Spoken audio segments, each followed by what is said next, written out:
week. I do think there's some things, it's important in a game week that you set priorities, that you avoid clutter. Um, I think you got to really focus on control and distractions. And I think we're trying to do that for players and staff, right? I mean, my wife, she's burning me up last night with questions about game day. So, but I think it's important that we set priorities. We've got a very specific plan to get ready. It does help. I've told you guys this many times before. I don't know that I would feel as prepared or have a certain level of confidence without those 4 years of doing that. The good thing is we have a good core group of people in the building that have been with us at some point, maybe not all 4 of those years, but maybe 3 of the 4, 1 of the 4, 2 of the 4, and they understand our expectations in terms of the detail and the timeliness and how we operate. What are some of the priorities you said? Well, I think mainly just focusing on the task. I think talked to the players a lot about yesterday.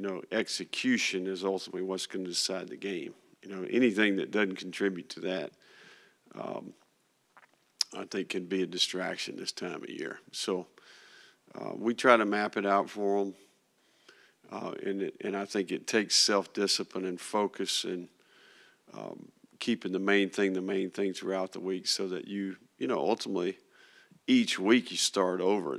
It's almost like you're taking a final exam each week, right? It's a new set of material, new personnel, new venue, new variables, new matchups, right? So this is an opener. You have a little bit of extra time, so that changes it a little bit. But, each week, erase the board, start over, and begin preparation for another competition, another challenge. How detailed has your mock been for game day?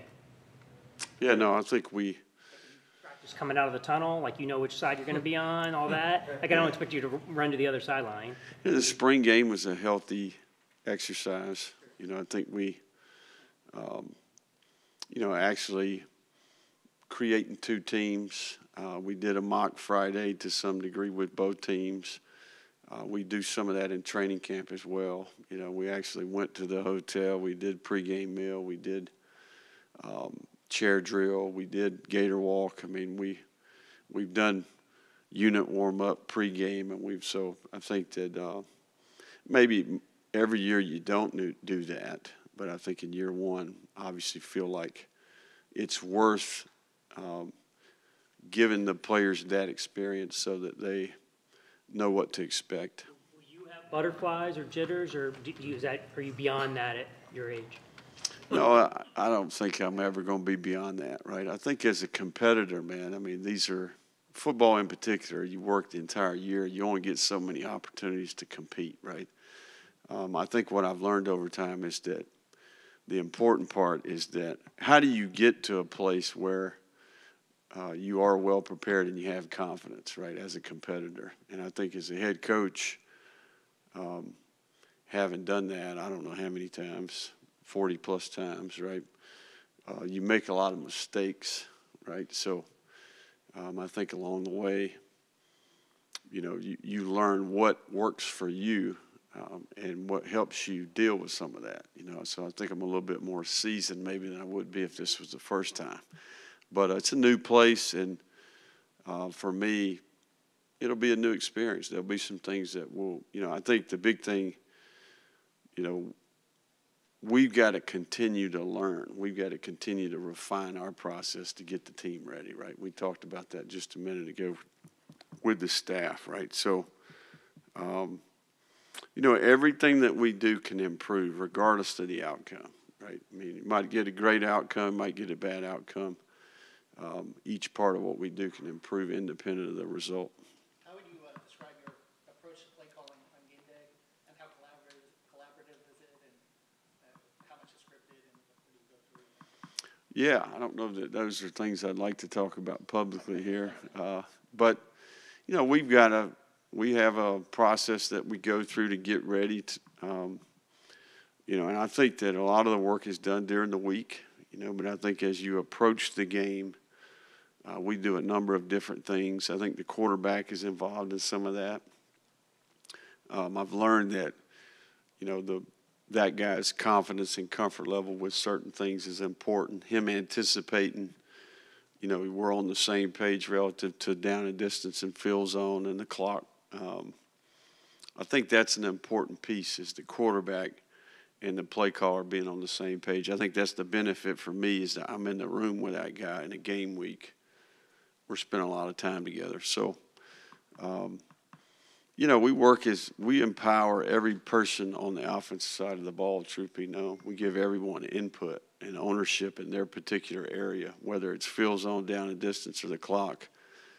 We've got a lot of people that work to contribute, and I think that we've learned over time that, you give them a little piece of the pie,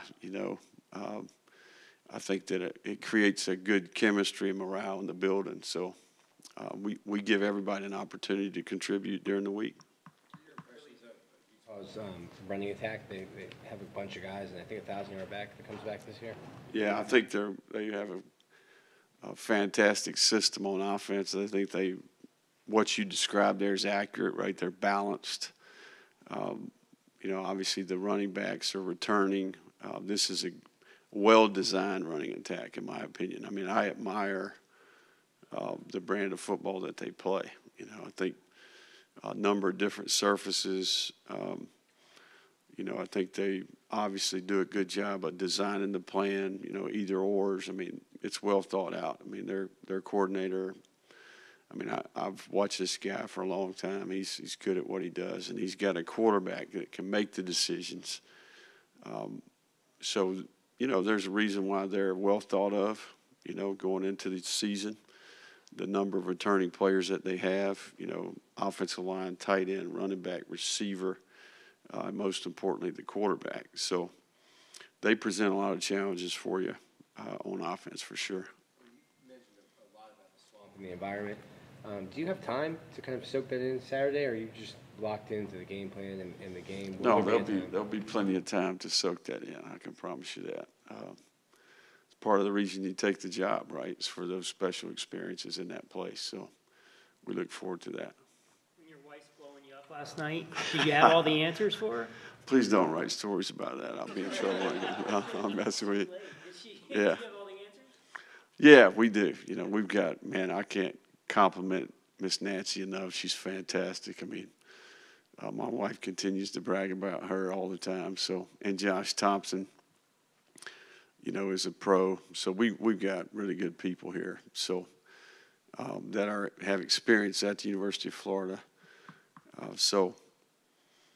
think we're well prepared. Is Anthony where you wanted him to be, where you expected him to be entering week one? No, I think I'm very pleased with Anthony's attitude and approach. I think he's really worked hard to have a better comprehension of the system. A lot of reps. If you think about off-season program, you think about spring practice, OTAs, training camp, and now we get to kind of zero the focus on a specific plan, right?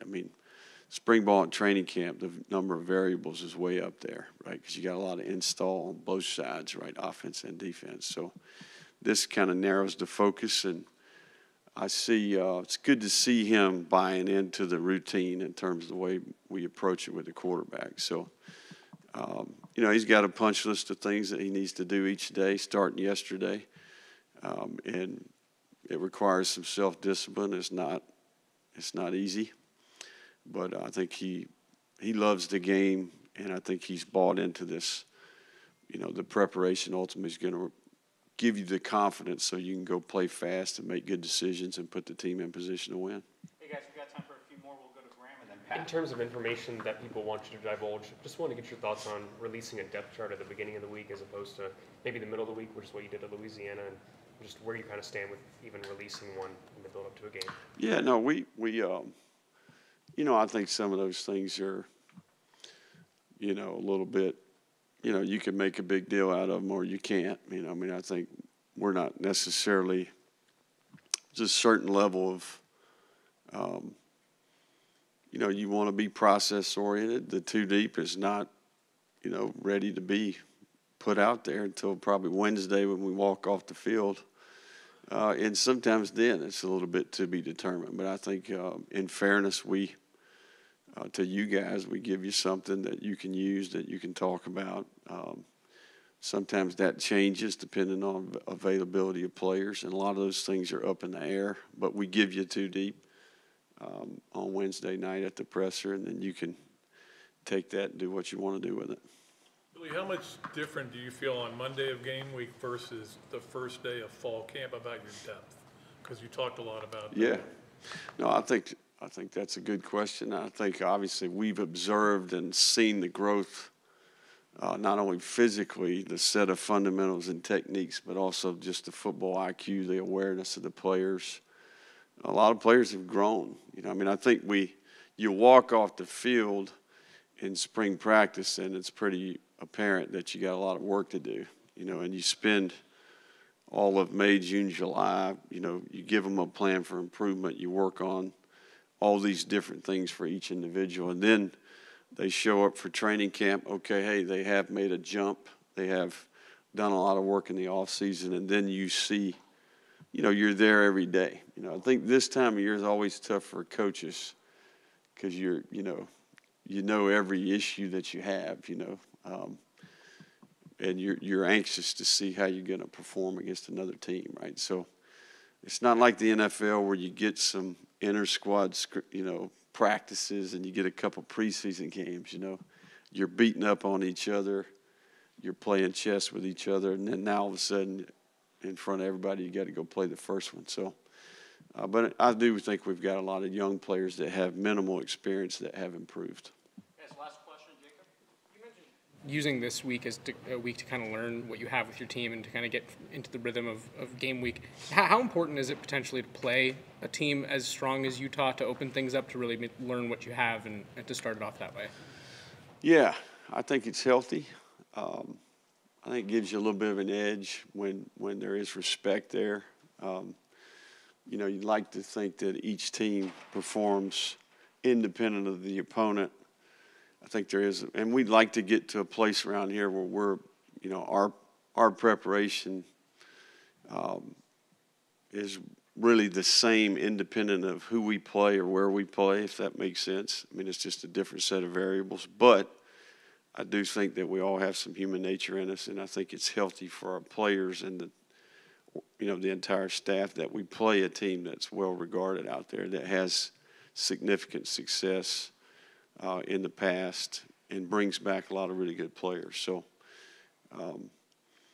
this is a heck of a football team. There's a reason why they're a top 10, ranked team and won their conference championship. And, if you think about it, a few losses they had were independent before the quarterback change, right? So this is a really accomplished group with a lot of veteran players coming in here Saturday.